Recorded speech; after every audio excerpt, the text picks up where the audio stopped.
Hello friends, welcome to அம்மா பொண்ணு சமையலறை.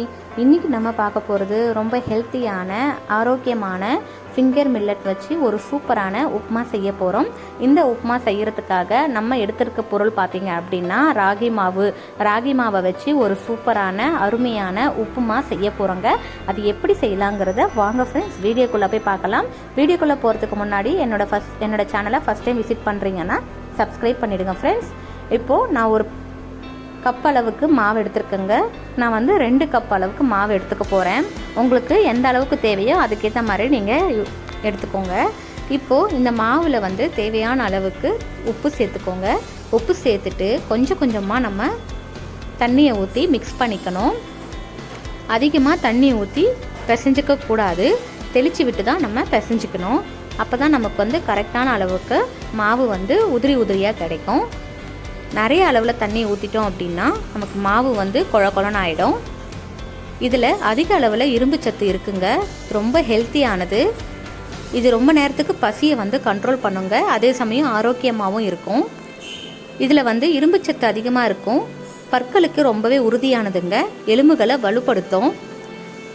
ரத்தத்தில் உள்ள சர்க்கரையின் அளவை கண்ட்ரோல் பண்ணுங்க. ஸோ டயபெட்டிக் பேஷண்ட் கண்டிப்பாக இதை எடுத்துக்கலாம். இப்போது இதை கையில் பிசைஞ்சு பார்த்தீங்க அப்படின்னா கொழுக்கட்டை பதத்துக்கு பிடிக்க வருது. இந்த மாவு இந்த பதத்தில் இருந்தால் கரெக்டாக நம்ம பிசைஞ்சிருக்கோன்னு அர்த்தம். இப்போ ஒரு இட்லி பாத்திரத்தில் ஒரு காட்டன் கிளாத் போட்டு நீங்கள் இதை மேலே தூவி விட்டுருங்க. அடுப்பில் ஒரு பாத்திரத்தில் தண்ணி ஊற்றி நல்லா கொதிக்க விடுங்க. அதுக்கப்புறமா இந்த மாவை எடுத்து நம்ம அதில் வச்சுட்டு ஒரு 10 நிமிஷத்துக்கு குறைவாக இல்லாமல் நம்ம 10 நிமிஷத்துக்கு மேலே கூட நல்லா வேக வச்சு எடுத்துக்கோங்க. ஏன்னா இது நல்லா வெந்தாதான் நமக்கு சாப்பிட்றதுக்கு நல்லாயிருக்கும். வேகாமல் நம்ம சாப்பிடும்போது நம்மளுடைய வயிறு பிரச்சனையை உண்டாக்கிடுங்க. அதனால் இது நல்லா வேக வச்சுக்கோங்க. புட்டுக்கு கூட நம்ம வேக வச்சு தான் எடுத்துக்க முடியும். அதனால் எல்லாத்தையும் நான் இதில் சேர்த்துக்க போகிறேன். சேர்த்துட்டு அடுப்பில் வச்சுட்டு ஒரு 10 நிமிஷத்துக்கு அப்புறமா நம்ம பார்க்கலாம் இது எப்படி வெந்திருக்குன்னு சொல்லிட்டு. அதுக்கப்புறமா நம்ம உப்புமா செய்ய ஆரம்பிக்கலாம் ஃப்ரெண்ட்ஸ். இப்போது 10 நிமிஷம் ஆயிடுச்சுங்க. 10 நிமிஷத்துக்கு அப்புறம் பார்த்தீங்க அப்படின்னா மாவு நல்லா வெந்து வந்திருக்கு.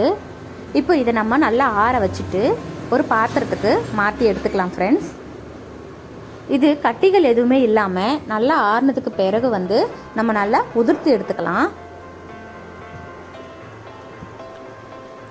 ரொம்ப நல்லா வெந்து வந்திருக்கு. அதனால் நம்ம உப்புமா செய்யறதுக்கு இது கரெக்டாக இருக்குங்க. இது கட்டி எதுவுமே இல்லாமல் நல்லா உதிர்த்து விட்டு உதிரி உதிரியாக எடுத்து வச்சுக்கலாம். இப்போது இதை நான் நல்லா உதிரியாக எடுத்து வச்சுட்டேங்க. நம்ம இதை தாளிச்சிக்கலாம். இப்போது அடுப்பில் பாத்திரத்தில் 2 டேபிள் ஸ்பூன் அளவுக்கு எண்ணெய் சேர்த்துக்கிட்டு கடலைப்பருப்பு உளுந்து ரெண்டுமே 1 ஸ்பூன் அளவுக்கு எடுத்திருக்கேன். ஒரு வரமிளகா 2 கிள்ளி போட்டுக்கோங்க. ஒரு பச்சை மிளகா சேர்த்துக்கோங்க. கைப்பிடி அளவுக்கு கருவேப்பிலை சேர்த்துக்கலாம். சேர்த்துட்டு நல்லா மிக்ஸ் பண்ணுங்கள். மிதமான தீயில வச்சு மிக்ஸ் பண்ணுங்கள். கடலைப்பருப்பு உளுந்து கருக்கிடுச்சுன்னா நல்லாவே இருக்காது.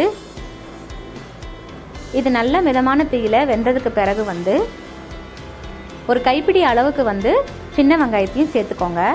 இந்த ரெசிபிக்கு சின்ன வெங்காயம் ரொம்ப நல்லா இருக்கும். கண்டிப்பாக அதை சேர்த்துக்கோங்க. சின்ன வெங்காயம் இல்லாத சமயத்தில் நீங்கள் பெரிய வெங்காயம் 1 சேர்த்துக்கலாம். இப்போ இதை பார்த்தீங்கன்னா பொன்னிறமாக வந்திருக்குங்க. இந்த சமயத்தில் வெங்காயத்தை சேர்த்துட்டு நல்லா மிக்ஸ் பண்ணிக்கோங்க. கண்டிப்பாக இது ட்ரை பண்ணுங்கள். மார்னிங் டைமில் செஞ்சு சாப்பிட்டிங்கன்னா நமக்கு சீக்கிரமாகவே செரிமானம் ஆகிடும். இப்போ இது நல்லா ஃப்ரை ஆனதுக்கப்புறமா நம்ம மாவு எந்த அளவுக்கு தேவையோ நீங்கள் இதில் சேர்த்துக்கலாங்க.